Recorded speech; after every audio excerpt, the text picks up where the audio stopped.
Shalom pemirsa CBNS semua, bertemu lagi dengan saya di dalam pembahasan buku Agama yang Bersinar.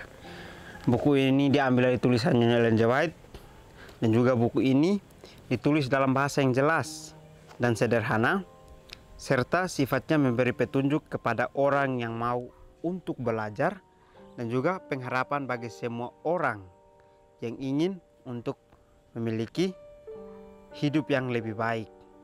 Kegembiraan kepada orang yang larut dalam kesedihan, dan kelegaan kepada yang letih. Buku ini juga menyuguhkan kepada kita cara yang lebih baik, menyingkapkan kepada kita suatu kehidupan yang lebih sederhana dan lebih manis. Jadi semua yang membaca akan penuh dengan kegembiraan dan kesukaan. Bersinar menyinarkan kasihnya dimanapun kita berada. Jadi buku ini sangat menarik untuk kita bahas, karena dia akan memberikan kita petunjuk pada saat kita ingin untuk mempelajarinya. Karena buku ini memiliki sangat banyak makna kebenaran yang akan kita terapkan dalam kehidupan kita. Jadi melalui buku ini kita akan diberikan pelajaran-pelajaran yang baru yang akan kita membuat itu sebagai motivasi kita untuk melakukan pelayanan Tuhan.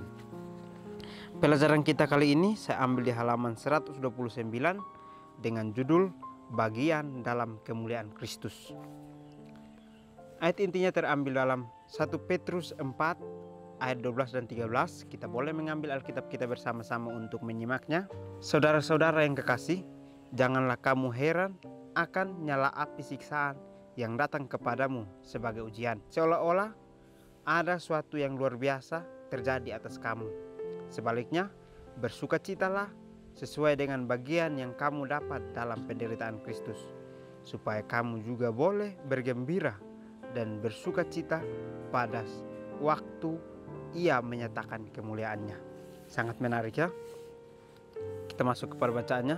Ikutilah juru selamatmu melalui pemberitaan yang jahat serta yang baik. Anggaplah itu semua sukacita dan kehormatan suci untuk memikul salib Kristus. Yesus mengasihimu, dia mati untukmu. Testimony for the Church, jilid 2 halaman 237.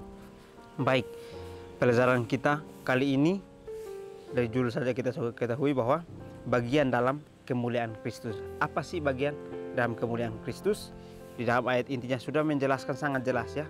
Dikatakan bahwa janganlah kita heran atas nyala api siksaan yang datang kepada kehidupan kita, karena itu adalah sebagai ujian untuk pertumbuhan akan iman kita. Dan jangan kita pernah berpikir bahwa itu adalah suatu yang luar biasa terjadi atas kehidupan kita, tetapi kita harus yakin bahwa itu adalah satu ujian yang diizinkan Tuhan untuk datang kepada kehidupan kita, supaya kita dapat boleh bertumbuh akan iman percaya kita. Dan juga kita harus bersukacita sesuai dengan apa yang kita dapatkan di dalam penderitaan Kristus. Karena pada saat ujian itu datang, itu adalah satu penderitaan kita untuk berjalan bersama dengan Kristus. Jadi kita harus menerima itu dengan sukacita. Karena pada saat kita menerima itu dengan sukacita, maka kita juga boleh bergembira dan bersukacita pada waktu Ia menyatakan akan kemuliaannya. Jadi pada saat Tuhan datang untuk menyatakan kemuliaannya, kita didapati bahwa kita adalah orang yang bersukacita, orang yang bergembira untuk masuk kepada penderitaan Kristus. Jadi jangan pernah kita mengeluh pada saat kita mengalami ujian yang datang, tetapi kita ingat bahwa ujian yang datang memberikan kita kekuatan untuk kita bisa melewati semuanya. Jadi pelajaran kita juga mengatakan bahwa ikutilah juru selamatmu melalui pemberitaan yang jahat serta yang baik.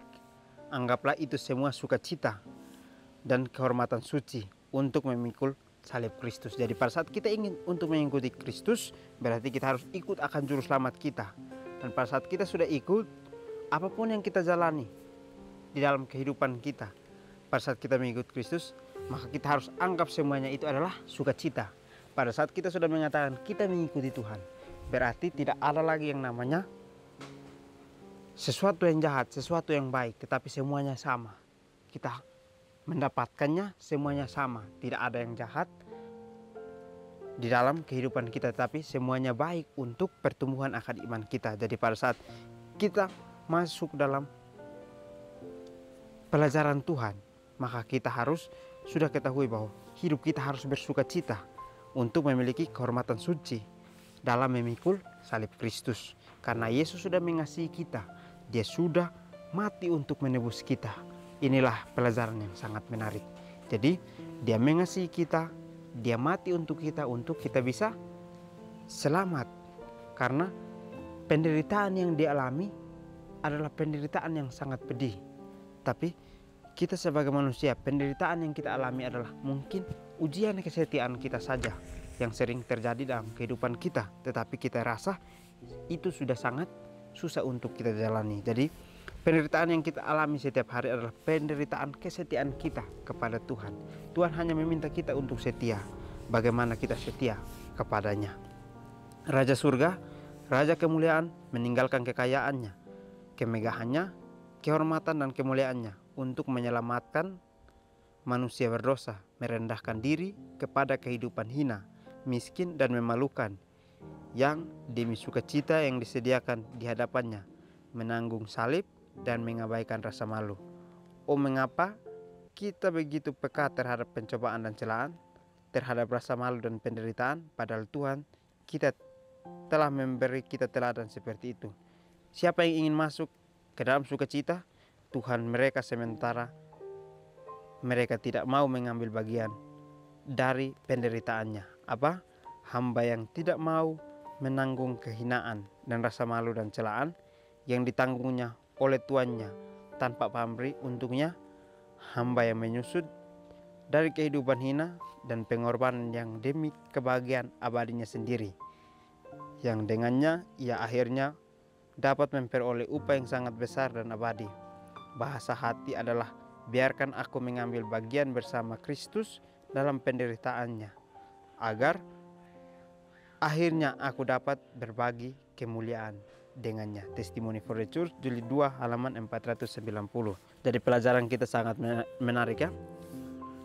Raja surga, raja yang penuh kemuliaan, meninggalkan akan kekayaannya, kemegahan, serta kehormatan dan kemuliaannya untuk menyelamatkan kita manusia berdosa, sehingga dia datang merendahkan diri untuk kehidupan yang hina, miskin dan memalukan. Jadi pada saat kita membaca ini atau kita mendengar ini, kita harus kembali lagi berpikir, Tuhan yang sudah tinggal bersama dengan Bapaknya, dia sudah memiliki keilahian, dia sudah memiliki kemuliaan, dia rela untuk meninggalkan akan kekayaan yang didapat di sana, kemegahan yang dimiliki, untuk kehormatan dan kemuliaan yang dia punya, dia rela untuk tinggalkan demi datang untuk menyelamatkan kita orang-orang berdosa. Mengapa kita sebagai orang berdosa kita tidak bisa mengorbankan diri seperti Tuhan? Karena seringkali kita memikirkan pada saat kita mengorbankan diri kita, apakah ada timbal baliknya atau balasannya, sehingga seringkali kita terjadi keraguan untuk mengorbankan akan diri kita sendiri. Tetapi Tuhan memiliki keilahian yang sama dengan Bapaknya. Dia mengorbankan dirinya untuk datang merendahkan diri kepada kehidupan yang hina, kehidupan yang miskin dan memalukan, untuk semua orang melihat bahwa inilah teladan yang Tuhan berikan kepada kita untuk kita bisa ikuti, yang dengan sukacita, ya, yang demi sukacita yang disediakan di hadapannya, menanggung salib dan mengabaikan rasa malu. Jadi Tuhan datang, dia dengan sukacita, dia bersedia untuk menanggung salib serta mengabaikan rasa malu. Jadi Tuhan tidak pernah memikirkan apa yang mungkin manusia pikirkan. Karena mungkin manusia pikirkan bahwa saya sudah memiliki kekayaan, saya sudah memiliki kemuliaan, saya sudah dipanggil raja. Tetapi kenapa saya datang ke dunia untuk menanggung kehinaan, menanggung kemiskinan, dan juga menanggung akan hal yang memalukan ini, sehingga kita tidak mau untuk menerimanya. Tetapi Tuhan datang dengan sukacita untuk menanggung akan salib itu dan mengabaikan rasa malu untuk menghapus dosa manusia. Jadi kita juga harus memiliki rasa yang malu kepada Tuhan, karena dengan apa yang kita lakukan, kita tidak bisa untuk mengorbankan diri kita, tetapi Tuhan sendiri yang datang. Dia sudah menciptakan kita. Dia datang untuk menghapus kita dari dosa. Jadi kita harus berpikir kembali lagi bahwa bagaimana Tuhan mau supaya kita tidak jatuh kepada dosa atau kita tidak diselamatkan, tetapi Dia mau untuk kita diselamatkan. Oh, mengapa kita begitu peka terhadap pencobaan dan celaan? Jadi sangat menarik ya. Seringkali cobaan dan celaan yang datang, kita sering berpikir bahwa oh, mungkin saya harus merubah ini. Tetapi cobaan dan celaan yang datang itu belum termasuk sesuai dengan apa yang sudah Tuhan alami dalam kehidupannya. Karena kita harus masih dicela, masih dicoba, tetapi Tuhan sudah melakukan sesuatu hal yang sangat hina, di mana Dia memberikan nyawanya untuk kita, untuk menyelamatkan kita. Kenapa kita memiliki rasa malu? Memiliki rasa malu pada saat kita masuk kepada penderitaan. Sebenarnya kita harus bersyukur karena penderitaan itu adalah satu ujian untuk kita setia terhadap teladan Tuhan yang Dia sudah berikan dalam kehidupan kita.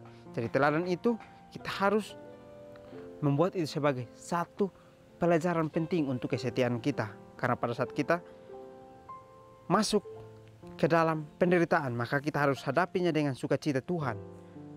Karena pada saat kita hadapinya dengan sukacita Tuhan, berarti kita sedang mengambil bagian di dalam penderitaannya yang sangat indah. Karena itu adalah ujian kita, ujian kehidupan kita yang harus kita alami. Jadi jangan pernah kita berpikir bahwa ujian itu adalah kesakitan untuk kehidupan kita, sehingga pada saat kita melewatinya kita harus membalas akan kesakitan yang kita sudah alami dulu. Tapi kita ingat di sini bahwa hidup bersama dengan Tuhan, kita akan masuk kepada penderitaan, dan penderitaan itu akan menjadi ujian kita untuk terus bertumbuh setiap hari. Hamba yang tidak mau menanggung kehidupan dan rasa malu dan celaan ditanggung oleh tuannya tanpa pamrih untuknya. Hamba yang menyusut dari kehidupan hina dan pengorbanan yang demi kebahagiaan abadi sendiri, yang dengannya ia akhirnya dapat memperoleh upah yang sangat besar dan abadi. Sangat menarik ya. Kita seringkali kita mengatakan kita sebagai hamba Tuhan, tetapi kita tidak mau untuk menanggung akan kehidupan dengan rasa malu dan celaan yang datang, sehingga kita sendiri menyerahkan akan Tuhan kita yang kita jadikan Dia sebagai tumbal kita. Tetapi kita ingat pada saat Dia sudah menyelamatkan kita, Dia tanpa pamrih untuk meminta kita melakukan hal yang sama, tetapi Dia hanya mau untuk kita setia, untuk kita mau hidup bersama dengannya. Karena Dia sudah berikan keselamatan itu kepada kita, maka kita juga harus terima akan keselamatan itu. Jadi pelajaran kita katakan bahwa pengorbanan yang demi kebahagiaan abadinya sendiri, yang dengannya ia akhirnya memperoleh upaya yang besar dan abadi. Jadi Tuhan sudah datang untuk memberikan kita satu contoh teladan bahwa Dia sudah mengorbankan semuanya untuk kita. Sebab itu marilah kita bahagia karena kita sudah dapat upah yang besar yang Tuhan berikan kepada kehidupan kita, yang sangat besar dan abadi untuk kita dapatkan selama-lamanya. Bahasa hatiku adalah biarkan aku mengambil bagian bersama Kristus dalam penderitaan, agar akhirnya aku dapat berbagi kemuliaan dengannya. Jadi sebenarnya ini yang harus kita terus ingat di dalam kehidupan kita. Jadi pada saat kita mendapatkan penderitaan, kita harus mengatakan bahwa bahasa hatiku adalah biarkan aku mengambil bagian bersama Kristus di dalam penderitaan. Tetapi mungkin tidak bisa kita ucapkan itu kalau kita masih mengandalkan akan kekuatan fisik kita. Tetapi pada saat kita sudah berjalan bersama dengan Tuhan, maka kita akan mengatakan seperti itu. Karena Tuhan sudah mengizinkan hidupnya untuk masuk kepada kehidupan kita, berarti kita harus menerimanya untuk merasakan sukacita itu. Karena akhirnya kita dapat memiliki kemuliaan bersama dengannya. Kemuliaan itu adalah keselamatan kita bersama dengannya. Jadi semua orang rindu untuk mendapatkan kemuliaan Kristus, tetapi tidak semua orang ingin untuk melakukan ujian yang datang itu dalam kehidupannya. Jadi pelajaran kita sangat menarik di sini bahwa janganlah kita heran akan nyala api siksaan yang datang kepada kehidupan kita, Karena itu adalah sebagai ujian kita untuk bertumbuh lebih dekat kepada Tuhan. Mungkin ini saja pelajaran yang dapat saya bahas. Kiranya kita bertemu lagi di pertemuan selanjutnya. Kiranya Tuhan Yesus memberkati kita semua.